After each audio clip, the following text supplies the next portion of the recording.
100 Days 100 Jobs சீரியஸில் கல்ஃபில் ஃப்ரெஷருக்கு கிடைக்கக்கூடிய 100 வேலைகளை பற்றி தினமும் ஒரு வீடியோவில் பார்த்துட்டு இருக்கோம். இன்னைக்கு 7வது நாள். இந்த வீடியோவில் ஆஃபீஸ் பாய் வேலையை பற்றி பார்க்கலாம். அதுக்கு முன்னாடி என் பேர் நந்தகுமார். நான் ஒரு அப்ராட் ஜாப் கன்சல்டன்ட். கல்ஃப் கண்ட்ரீஸில் அட்வான்ஸ் அமௌண்ட் இல்லாமல் ஜாப் அரேஞ்ச் பண்ணி கொடுத்துட்டு இருக்கோம். தேவைப்படுறவங்க இந்த சேனலோட ப்ரொஃபைலில் இருக்க லிங்கை கிளிக் பண்ணி எங்கள் ஜாபோட வாட்ஸ்அப் சேனலை ஃபாலோ பண்ணிக்கோங்க. மேற்கொண்டு டீட்டெயில்ஸ் தேவைப்பட்டா இந்த நம்பருக்கு கால் பண்ணுங்கள். சரி, வாங்க இப்போது ஆஃபீஸ் பாய் வேலையை பற்றி பார்க்கலாம். ஆஃபீஸ் பாய் இந்த வேலையை பற்றி சிம்பிளாக சொல்லணும்னா, ஒரு ஆஃபீஸில் அந்த கம்பெனியை சேர்ந்த நிறைய எம்ப்ளாயிஸ் ஒர்க் பண்ணுவாங்க இல்லையா, அந்த எம்ப்ளாயிஸ் சொல்கிற வேலைகளையும் அவங்களுக்கு தேவையான உதவிகளையும் செஞ்சு கொடுக்குறவங்கள ஆஃபீஸ் பாய்ஸ் இல்லைனா ஆஃபீஸ் அசிஸ்டண்ட்னு சொல்லுவாங்க. இந்த வேலை மேனேஜ்மெண்ட்டில் வேலை பார்க்கணும்னு நினைக்கிறவங்களுக்கு ரொம்ப பொருத்தமாக இருக்கும்.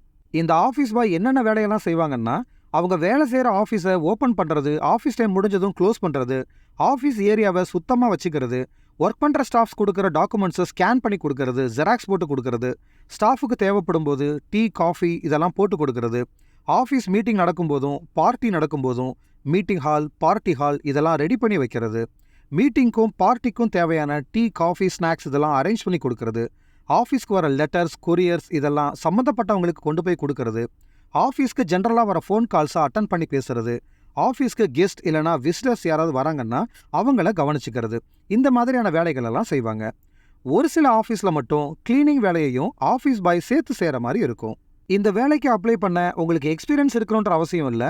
நீங்கள் ஃப்ரெஷராக இருந்தாலே தாராளமாக அந்த வேலைக்கு அப்ளை பண்ணலாம். ஆனால் கொஞ்சமாவது பேசிக் இங்கிலீஷ் தெரிஞ்சிருக்கணும். அதாவது இங்கிலீஷில் கேள்வி கேட்டால் ஒரு அளவுக்காவது பதில் சொல்ல தெரிஞ்சிருக்கணும். குவாலிஃபிகேஷன் எடுத்துக்கிட்டால் மினிமம் 10th படித்து பாஸ் பண்ணியிருந்தாலே போதும். 10th தாண்டி 12th டிப்ளமோ டிகிரி இதெல்லாம் பண்ணியிருந்தாலோ இல்லை ஆல்ரெடி நீங்கள் ஆஃபீஸ் பாயாக வேலை பார்த்து எக்ஸ்பீரியன்ஸ் வச்சுருந்தாலோ இந்த வேலைக்கான இன்டர்வியூவில் உங்களுக்கு ஃபர்ஸ்ட் ப்ரிஃபரன்ஸ் கிடைக்கும். இந்த வேலைக்கு சேலரி எவ்வளோ கிடைக்கும்னா, கல்ஃப் கண்ட்ரீஸில் ஆரம்பத்தில் நம்ம ஊர் காசுக்கு ஒரு 25,000 இருந்து 30,000 வரைக்கும் சம்பளமாக கிடைக்கும். சம்பளத்தை விட டிப்ஸ் அதிகமாக கிடைக்கும். இது மட்டும் இல்லாமல் கம்பெனியிலேருந்து தங்குறதுக்கு இடம், போகிற வரதுக்கு பஸ் ஃபெசிலிட்டி, மெடிக்கல், இன்சூரன்ஸ் இது எல்லாமே கொடுத்துருவாங்க. சாப்பாடு ஒரு சில கம்பெனியில் கொடுப்பாங்க, ஒரு சில கம்பெனியில் சாப்பாட்டுக்கு பணம் கொடுத்துருவாங்க. இந்த வேலையோட முக்கியமான அட்வான்டேஜ் என்னென்னா, நீங்கள் கம்பெனியோட மெயின் ஆஃபீஸில், அதுவும் கம்பெனியோட முக்கிய பொறுப்புகள் இருக்கிறவங்க கூட வேலை செய்வீங்க. உங்களுக்கு திறமையும் நல்ல நாலேஜும் இருந்தால் ஆஃபீஸ் ஸ்டாஃப் கூட நல்லா பழகுனீங்கன்னா அவங்க ரெக்கமெண்டேஷன் மூலமாக நல்ல சம்பளத்தில் நிறைய வேலைகள் உங்களுக்கு கிடைக்க வாய்ப்பு இருக்குது. இந்த ஆஃபீஸ் பாய் வேலை உங்களுக்கு வேணும்னா எங்கள் ஜாப் அலர்ட் வாட்ஸ்அப் சேனலை ஃபாலோ பண்ணிக்கோங்க. அடுத்த முறை அந்த வேலைக்கான இன்டர்வியூ வரும் பொழுது சேனலை தெரியப்படுத்துகிறோம். அப்போ எங்களை காண்டாக்ட் பண்ணுங்கள். இந்த ஜாபை நாங்கள் உங்களுக்கு அரேஞ்ச் பண்ணி தரோம். ஃபைனலாக நீங்கள் ஃப்ரெஷராக இருந்தால் இந்த வீடியோவை லைக் பண்ணுங்கள். இந்த வேலை உங்களுக்கு பிடிச்சிருந்தா எஸ்ன்னு கமெண்ட் பண்ணுங்கள். நன்றி.